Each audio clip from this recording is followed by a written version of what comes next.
Good morning everyone. આજે આપણે સામાજિક વિજ્ઞાન વિષયની શરૂઆત કરશું। બરાબર, ઘણા સમયથી આપણે રાહ જોતા હતા કે ક્યારે નવી આવૃત્તિ આવે, ક્યારે સામાજિક વિજ્ઞાન વિષય છે આપણે શરૂ કરીએ। કારણ કે બજારની અંદર અત્યાર સુધી આપણી જે આ આવૃત્તિ છે, નવી આવૃત્તિ, એનું જે પાઠ્યપુસ્તક છે કે પીડીએફ છે, કંઈ પણ મટીરિયલ્સ અવેલેબલ નહોતું। હવે એ મળી ગયું છે, તો આપણે છે આ જે ચેપ્ટર છે, પ્રકરણ છે, એની આપણે શરૂઆત કરશું। બરાબર, તો નવું જે આપણું પાઠ્યપુસ્તક આવ્યું છે એની થોડીક આપણે માહિતી જોઈએ। તો આપણો આ જે પાઠ્યપુસ્તક છે એની અંદર ટોટલ 19 પ્રકરણ છે। જૂનું જે પાઠ્યપુસ્તક છે એ પાઠ્યપુસ્તકની અંદર પહેલા સત્રની અંદર 9 પ્રકરણ હતા અને બીજા સત્રમાં 14 પ્રકરણ હતા। અત્યારે જે આપણને અજમાયશી ધોરણે એવું પાઠ્યપુસ્તકની અંદર લખેલું હોય છે અને એ પાઠ્યપુસ્તકમાં 19 પ્રકરણ આપેલા છે। એટલે આપણે પહેલા સત્રની અંદર 8 થી 9 પ્રકરણ છે ચલાવવાના થશે। બરાબર, પછી પાઠ્યપુસ્તકની અંદર ફેરફાર શું છે? તો આપણું જે જૂનું પાઠ્યપુસ્તક છે એને મળતું આવે છે, કોઈ ખાસો એવો ફેરફાર છે આપણે કહી શકીએ નહીં। જૂના પુસ્તકની અંદર જે કંઈ પણ હતું એ છે, પણ સાથે સાથે નવી માહિતી છે એ પણ એની અંદર ઉમેરવામાં આવી છે અને કોઈ અઘરું નથી, એકદમ ઈઝી છે। જો થોડુંક ધ્યાનથી ભણીએ તો આસાનીથી યાદ રાખી શકાય એમ છે। અને આપણને મગજમાં એક ચિંતા હતી અત્યાર સુધી કે ક્યારે પાઠ્યપુસ્તક આવશે અને આપણો સિલેબસ પૂરો થશે કે નહીં, તો એની હવે બિલકુલ ચિંતા નથી કરવાની। આસાનીથી આપણો સિલેબસ છે પૂર્ણ થઈ જશે। બરાબર, કારણ કે પ્રકરણ ઓછા છે ચલાવવાનું। હવે આપણું જે પહેલું પ્રકરણ છે એ પ્રકરણ છે ભારતમાં યુરોપિયનો અને અંગ્રેજી શાસનની સ્થાપના। હવે એની અંદર આપણું જે જૂનું પાઠ્યપુસ્તક છે અને નવા પાઠ્યપુસ્તકનું આ જે પહેલું પ્રકરણ છે એની આપણે કમ્પેર કરીએ તો જૂનું જે પાઠ્યપુસ્તક હતું એની અંદર પહેલા પ્રકરણનું નામ શું હતું? ભારતમાં યુરોપી પ્રજાઓનું આગમન। તો ભારતમાં યુરોપિયનો કયો કે ભારતમાં યુરોપી પ્રજાનું આગમન કયું, બંને સરખું થઈ ગયું। મતલબ કે અહીંયા સુધી સેમ છે, જૂના જે આપણા પાઠ્યપુસ્તક છે, જૂનું પુસ્તક એમની અંદર અને નવા પુસ્તકમાં કે ભારતમાં જે વિવિધ યુરોપી પ્રજાઓ આવે છે ત્યાં સુધી બરાબર છે। પછી નવું શું એડ થયું? તો કે અંગ્રેજી શાસનની સ્થાપના, કે વિવિધ પ્રજાઓ, યુરોપી પ્રજાઓ છે ભારત દેશની અંદર આવે છે અને ધીમે ધીમે એમાં અંગ્રેજો છે છેવટે ફાવી જાય છે અને એમના શાસનની શરૂઆત થાય છે। બરાબર, તો ચાલો આપણે જોઈએ કે ભારતની અંદર યુરોપી પ્રજાઓ શા માટે આવે છે। તો પહેલો પ્રશ્ન આપણને એ થાય ને કે ભારતની અંદર યુરોપી પ્રજાઓ શા માટે આવે છે?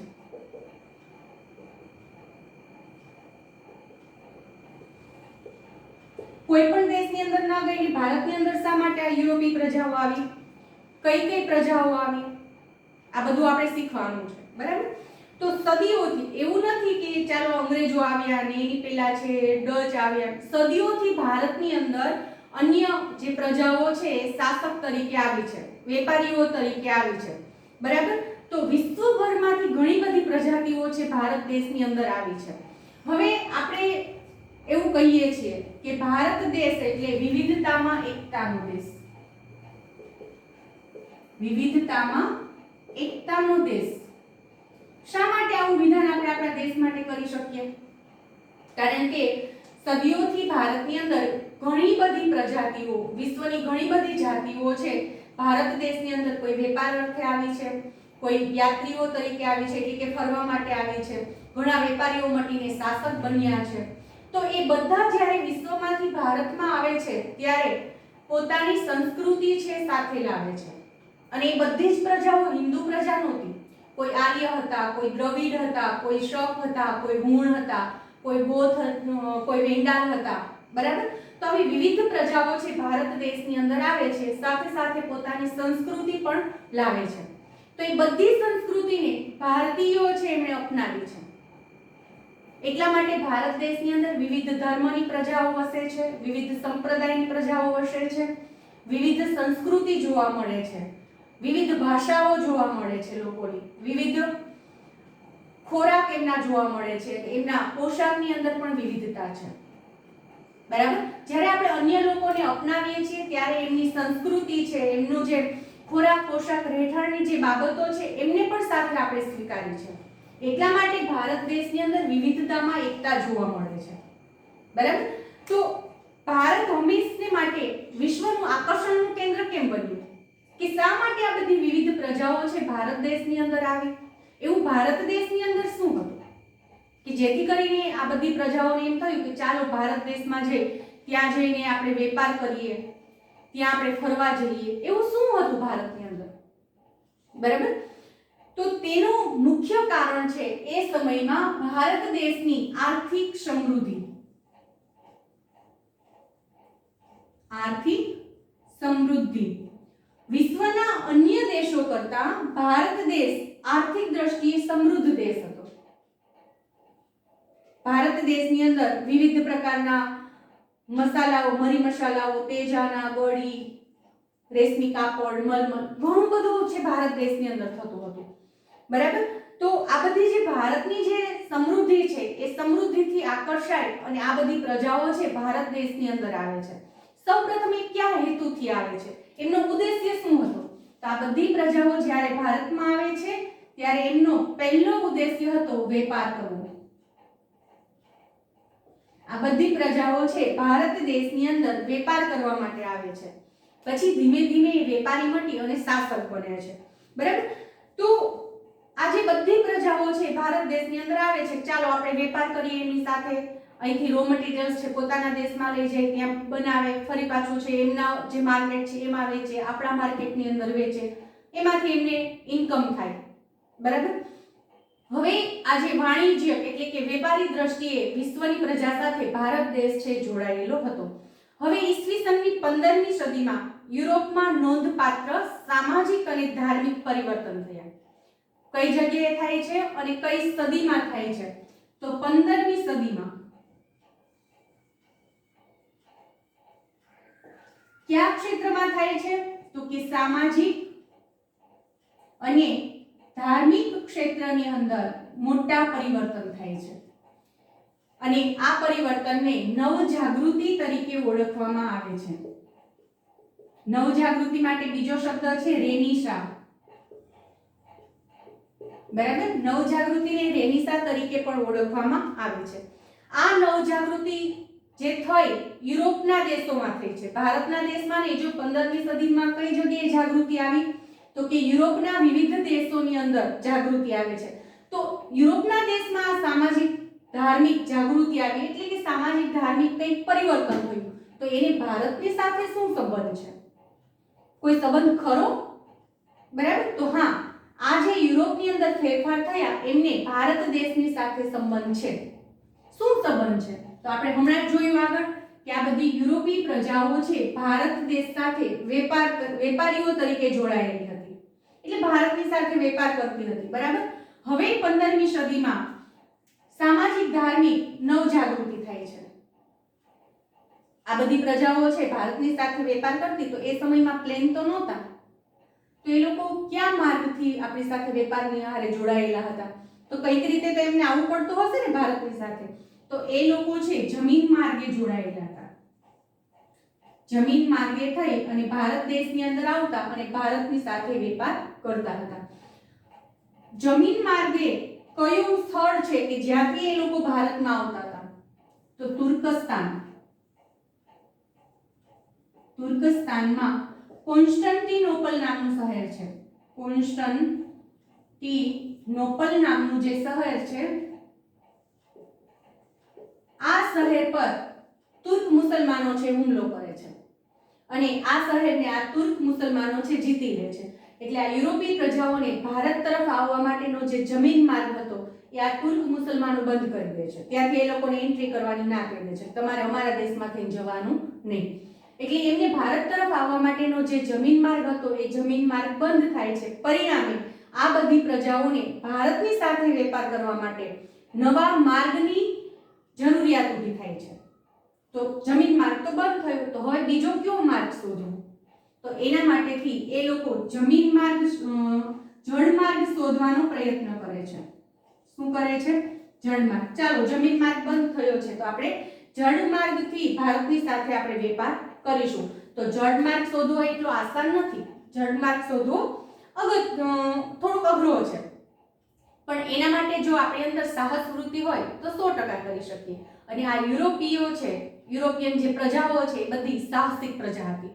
કોઈ પણ સંજોગોમાં એ જે નક્કી કરે એ પોતે મેળવીને જ જમતા એવી પ્રજા હતી, જેને આપણે સાહસિક પ્રજા તરીકે ઓળખીએ છીએ. બરાબર.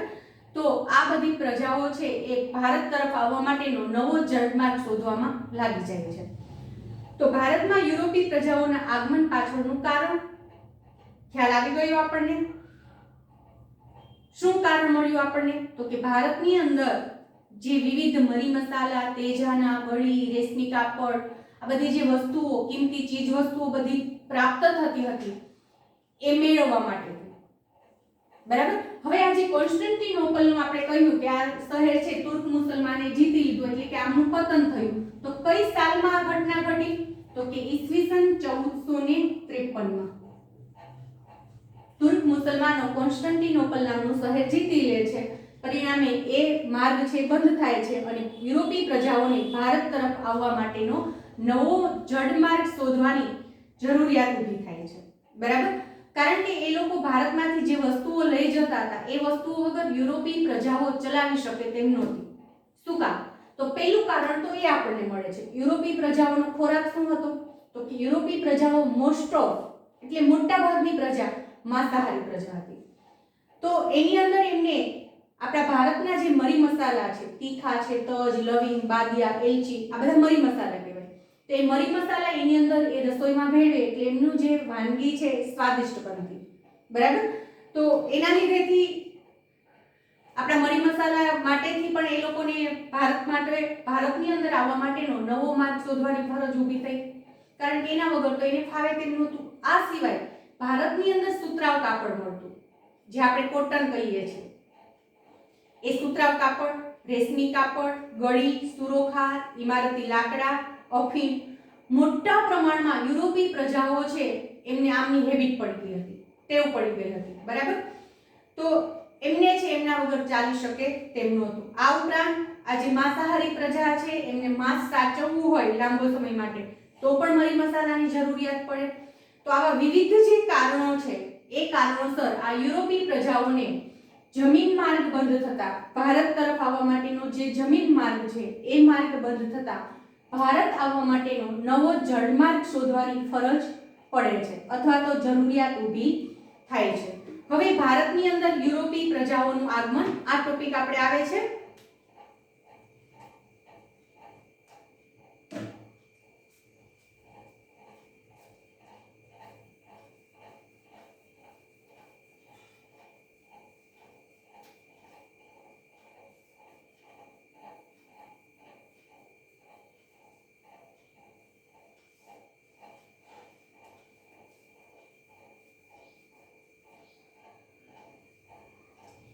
ભારતમાં યુરોપી પ્રજાઓનું આગમન.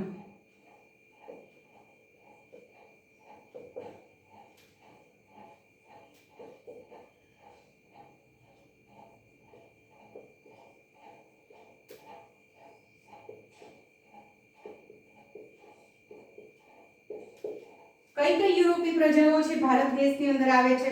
તો કે યુરોપના પોર્ટુગલ, સ્પેન, હોલેન્ડ જેવા રાષ્ટ્રોને ભારત આવવા માટેનો જળમાર્ગ શોધવા માટે તૈયાર થાય છે, કમર કસે છે. મતલબ કે એમના જે સાહસિક નાવિકો છે, ખલાસીઓ છે, એ બધા છે ભારત આવવા માટેનો નવો જળમાર્ગ શોધવા માટે પ્રયત્ન કરે છે.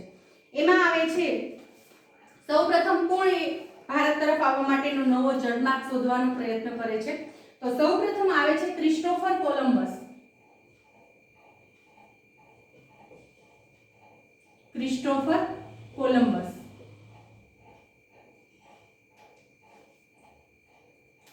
આ ક્રિસ્ટોફર કોલંબસ છે એમનો જન્મ ઇટાલિયન રિપબ્લિક જેઓનામાં થયો હતો. એટલે કે આ ક્રિસ્ટોફર કોલંબસ છે ક્યાંનો વતની હતો? ઇટાલિયન હતો એ. બરાબર. રિપબ્લિક, ઇટાલિયન રિપબ્લિક જેઓના નામનો એમનો દેશ છે ત્યાં એમનો જન્મ થયો હતો. સૌપ્રથમ આપણે આજે કોલંબસની વાત કરીએ છીએ તો ક્રિસ્ટોફર કોલંબસ છે એ નાની ઉંમરમાં જ નાવિક બન્યો હતો. સાવ નાની ઉંમર હતી એમની ત્યાં જે પોતે નાવિક બન્યો એટલે કે પોતે વેપાર કરવા માટે આ જે જહાજો જતા હોય છે એ જહાજની અંદર પોતે જતો હતો. ઈસવીસન 1474 અને 75 માં વેપારી જહાજો પર ભૂમધ્ય સમુદ્રમાં ગયો. સૌપ્રથમ એમણે ક્યાંથી શરૂઆત કરી? ઈસવીસન 1474 અને 75 થી પહેલી વખત એ પોતે આ જહાજની અંદર જાય છે અને આ જહાજ છે ક્યાં જતો હતું? ભૂમધ્ય સમુદ્રમાં. બરાબર. ઈસવીસન 1476 માં જેરોજ ટ્રેડિંગ હાઉસના કારકુન તરીકે એમની પસંદગી થાય છે અને ત્યાંથી કોલંબસ છે પોર્ટુગલ જાય છે. બરાબર. હવે 1483 ની અંદર પશ્ચિમના માર્ગ દ્વારા એશિયા જવા માટેની યોજનામાં પોર્ટુગીઝ રાજા જે છે એ પોર્ટુગીઝ રાજાની સાથે જવા માટે પોતે હા કહે છે કે હા મારે આવવું છે તમારી સાથે. પોતે જવા માટે તૈયાર હોય છે, પરંતુ એમની સાથે જવા દેવામાં આવતો નથી. શા માટે? કારણ કે એ પોતે અજાણ્યો હતો એમના માટે. એટલા માટે કોલંબસને ના પાડે છે કે તમને અમે અમારી સાથે લઈ જઈશું નહીં.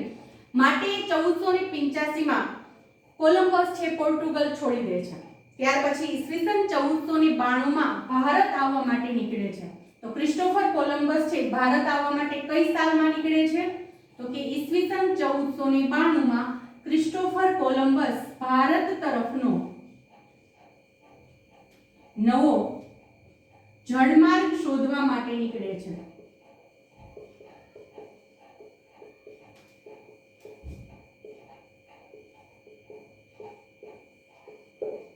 તો શું ક્રિસ્ટોફર કોલંબસને એમાં સફળતા મળે છે? નથી મળતી. પરંતુ એ પોતે જ્યાં સુધી જીવે છે ત્યાં સુધી એવું માને છે કે એમણે ભારતની શોધ કરી છે. પણ હકીકતમાં એમણે કોની શોધ કરી હતી? તો કે નીકળ્યો ભારત આવવા માટે, પણ એમણે શોધ કરી અમેરિકાની. અમેરિકા ખંડની એમણે શોધ કરી અને પોતે જીવે છે ત્યાં સુધી પોતે એવું માને છે કે એમણે ભારતની શોધ કરી લીધી છે. બરાબર. આથી આજે અમેરિકાની મૂળ વતની છે ક્રિસ્ટોફર કોલંબસે ખરેખર હકીકતમાં શોધ કરી હતી અમેરિકા ખંડની, અને આજે અમેરિકાના મૂળ વતનીઓ છે એને રેડ ઇન્ડિયન અને તેના કિનારાના જે ટાપુ છે એને વેસ્ટ ઇન્ડિઝ ટાપુ તરીકે ઓળખવામાં આવે છે. હવે આજે ક્રિસ્ટોફર કોલંબસ છે, ક્રિસ્ટોફર કોલંબસની એક બીજી પણ માન્યતા હતી. એ માન્યતા હતી પૃથ્વી ગોળ છે. બરાબર. એ આપણે કહીએ છીએ કે પૃથ્વી કેવી છે? ગોળ છે. અને આપણે બધા જાણીએ પણ છીએ કે ખરેખર પૃથ્વી ગોળ જ છે ને? પૃથ્વી ગોળ. ડ્રોઈંગ સારું નથી એટલે હસવાનું નહીં.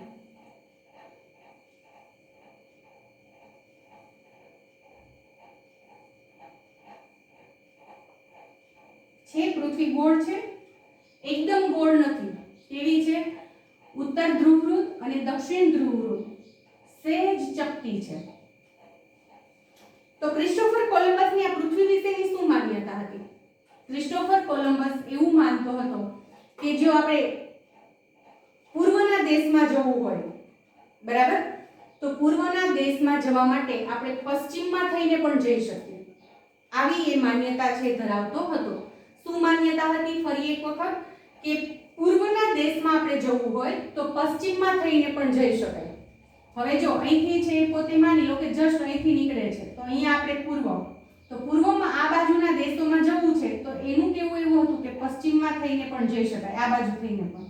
શું કામ? તો કે પૃથ્વી ગોળ છે, પૃથ્વી ફરે છે. એટલે એની માન્યતા એવી હતી કે પૃથ્વી છે એ ફરે છે પણ એના ઉપરના જે સ્થળ છે ને એમ ન મળે છે. બરાબર. એટલે એમની આ માન્યતા હતી કે પૃથ્વી ગોળ છે તેથી આપણે પૂર્વમાં જો જવું હોય તો પશ્ચિમમાં થઈને પણ જઈ શકાય છે. હવે આ જે ઘટના છે એના પરથી આપણને શું શીખવા મળે છે? કંઈક શીખવા મળતું હશે ને. ઇતિહાસ શા માટે મૂકવામાં આવ્યો હોય છે? તો ઇતિહાસ આપણે ભણીએ છીએ એની પાછળનું કારણ એ છે કે એ સમયમાં જે કંઈ પણ શોધખોળ થઈ એ બધી શોધખોળથી આપણે માહિતગાર બનીએ. એ સમયના લોકો કેટલા સાહસિક હતા એમની સાહસ વૃત્તિ આપણે જાણીએ અને આપણી અંદર આપણે એવી સાહસ વૃત્તિ છે ઉત્પન્ન કરીએ. બરાબર. તો જો અહીંયા આપણને એક વસ્તુ જાણવા મળી કે આ જે ક્રિસ્ટોફર કોલંબસ છે, અન્ય યુરોપી પ્રજાઓ છે, એ લોકો છે એ ભારત તરફ આવવા માટેનો નવો જળમાર્ગ શોધવાનો પ્રયત્ન કરે છે. એટલે કે એ સમયમાં ભૌગોલિક શોધખોળ શરૂ થઈ ગઈ હતી. ભૌગોલિક શોધખોળ શરૂ હતી, શરૂ થઈ ગઈ હતી એમ કહી શકીએ. તો વિદ્યાર્થી મિત્રો, એ સમયની આપણે આજે ભણીને આપણે એ શીખવાનું છે કે એ સમયના લોકો છે જો આવી ભૌગોલિક શોધખોળ કરી શકતા હોય તો આજે તો ઘણા બધા એવા સાધનો અસ્તિત્વમાં છે કે આપણે આવી કોઈ શોધખોળ કરવી હોય તો આસાનીથી કરી શકીએ. એટલે કે આજનો જે સમય છે એ પણ ભૌગોલિક શોધખોળનો સમય છે. શાના આધારે આપણે કહી શકીએ કે આજનો સમય છે ભૌગોલિક શોધખોળનો સમય છે? તો રોજે રોજ નવી નવી શોધખોળ થાય છે. આજનો મનુષ્ય છે એ ચંદ્ર પર જઈ આવ્યો છે, મંગળ પર પણ એમને પોતાની સ્પેસ છે એ છોડી દીધું છે, એટલે કે મંગળ પર પણ પોતે સફળ થયો છે મંગળ પર પોતાનું યાન મોકલવા માટે. બરાબર. હવે મનુષ્ય એવું વિચારે છે કે આપણે મંગળ પર રહેવા માટે જઈએ તો ત્યાં છે અનુકૂળ વાતાવરણ છે, અનુકૂળ આબોહવા છે, પાણી છે, આ તે બધું એટલે કે લોકોને જીવન જીવવા માટે ખાસ જે જરૂરી હોય છે ખોરાક, પોશાક, રહેઠાણ એ ત્યાં આપણે વિકસાવી શકીએ એમ છીએ. ખોરાક ક્યારે તૈયાર કરી શકીએ? તો એના માટે અનુકૂળ જમીન હોય, અનુકૂળ વાતાવરણ હોય, પાણી હોય. તો આ બધું ત્યાં છે કે કેમ? તો એની બધી શોધખોળ ચાલી રહી છે. એટલે કે સજીવ સૃષ્ટિ છે મંગળ પર શક્ય છે કે કેમ? બરાબર. એ જે વાતાવરણ ત્યાં મનુષ્યને અનુકૂળ એવું વાતાવરણ છે કે નહીં એની શોધખોળ અત્યારે ચાલુ છે. તો આવી તો આપણને એક જ શોધખોળની ખબર છે. તો આવી તો અન્ય ઘણી બધી શોધખોળ રોજે રોજ થતી હોય છે. તો એ બધી શોધખોળ કઈ છે? કે નવા નવા સ્થળની શોધ કરવી, એ શોધખોળને ભૌગોલિક શોધખોળ છે કહી શકાય. ઘણી બધી શોધખોળ વૈજ્ઞાનિક પણ હોય, જેમ કે અત્યારે કોરોના વેક્સિન છે તો બધા લઈ રહ્યા છે. બરાબર. આપણે કોરોના વેક્સિન, તો કોરોના વેક્સિન એક જ પ્રકારની નથી આવતી, ઘણી બધી આવે છે. તો એ કોરોના વેક્સિનની પણ શોધ થઈ, તો એ કઈ શોધ કહેવાય? મેડિકલ લાઈનમાં. બરાબર. તો આવી ઘણી બધી રોજ રોજ નવી નવી શોધખોળ થતી જાય છે. તો એ બધો જે વિચાર છે એ આપણને ક્યાંથી મળે છે? તો આવો જે ઇતિહાસ આપણે ભણીએ છીએ એ ઇતિહાસમાંથી આપણને આ બધું શીખવા મળતું હોય છે, ત્યાંથી આપણે પ્રેરણા છે લેતા હોઈએ છીએ. હવે ક્રિસ્ટોફર કોલંબસ એ પૂર્ણ થાય છે કે 1492માં ભારત તરફ આવવા માટે, ભારત તરફનો નવો જળમાર્ગ શોધવા પોતાના જે ખલાસીઓ છે એમની સાથે નીકળે છે, એમના કાફલા સાથે નીકળે છે. પણ હકીકતમાં એ ભારત પહોંચવાને બદલે પહોંચી જાય છે અમેરિકા પર. અને એના લીધેથી જ આજના જે અમેરિકાના મૂળ વતનીઓ છે ત્યાં જન્મેલા એમને રેડ ઇન્ડિયન તરીકે ઓળખાય છે. અને એ કિનારાના જે ટાપુ છે એને વેસ્ટ ઇન્ડિઝ ટાપુ તરીકે ઓળખવામાં આવે છે. હકીકતમાં ક્રિસ્ટોફર કોલંબસ છે ભારત દેશની શોધ કરી શક્યો નથી. બરાબર. તો હવે પછીથી કોણ આવે છે? કોણ શોધ કરવા નીકળે છે? તો હવે પછી નીકળે છે વાસ્કો દ ગામા.